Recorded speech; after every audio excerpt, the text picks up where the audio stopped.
Chinese rug. It's very good value rug. So what we did was that we had real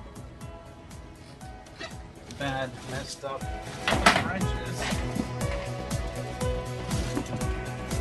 See here how bad it was. Through.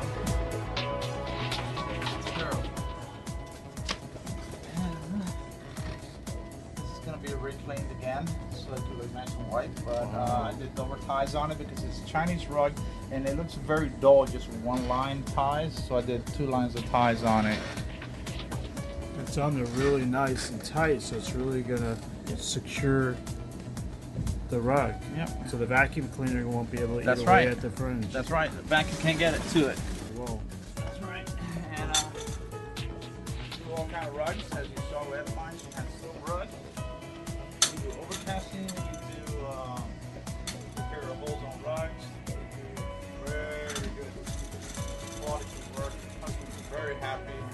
Come see us. What about this?